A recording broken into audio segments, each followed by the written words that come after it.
Cela faisait 3 semaines que j'étais au chômage. En fait non, je prenais juste mes congés avant de quitter mon poste. Du coup, je suis partie à l'étranger. J'ai pensé que c'était un bon moyen pour m'aider à construire mon projet.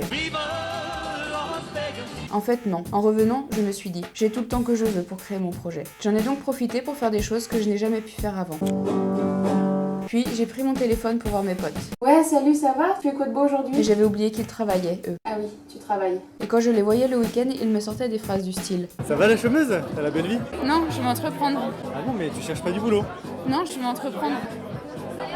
Non, je vais entreprendre. » Je ne représentais pas l'image stéréotypée de la bonne chômeuse. Puisque pour eux, entreprendre égale chômage, dorénavant, je dirais que je suis en transition. Le lendemain, je suis retournée sur internet pour étoffer mon idée de projet. 5 minutes après, j'ai glissé sur Facebook. J'ai remarqué le statut d'une de mes contacts qui disait qu'elle était elle aussi en transition. Cette fille, c'est Laura. Je ne lui ai jamais parlé, je l'ai vue une seule fois en soirée. Je suis la pote de son pote, donc elle m'a ajouté. Je lui ai envoyé un message. Dans la conversation, elle m'a dit aussi vouloir créer sa boîte. On s'est vu, on a bu un verre, on a discuté.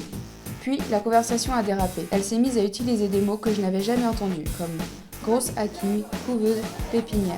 Au début, je pensais qu'elle me racontait sa passion pour le jardinage. Donc je me suis contentée de quelques onomatopées dégueulasses pour faire semblant de savoir de quoi elle parlait. Ouais, ok. Ouais.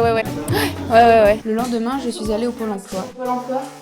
J'ai rencontré un conseiller qui m'a demandé d'aller voir un autre conseiller. Ah bonjour. Je vous en prie, asseyez-vous là. Vous en êtes où exactement? Alors en fait, mon projet... Je lui ai décrit mon projet, ses lèvres bougeaient en même temps que je parlais. Il m'a posé 2 questions, j'ai compris qu'il n'avait pas compris. Il s'est lui aussi mis à utiliser des mots que je n'avais jamais entendus. L'acre. L'art. Je lui ai posé une question, il a compris que je n'avais pas compris. Il m'a fixé un rendez-vous avec un prestataire spécialisé création d'entreprise pour le 26 novembre.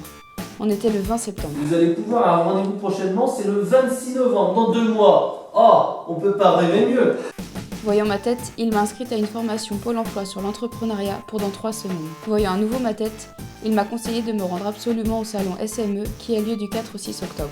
Il m'a dit que j'y trouverais des conseils pour la création d'entreprise, des conférences sur l'entrepreneuriat et des gens aussi forts en onomatopée que moi.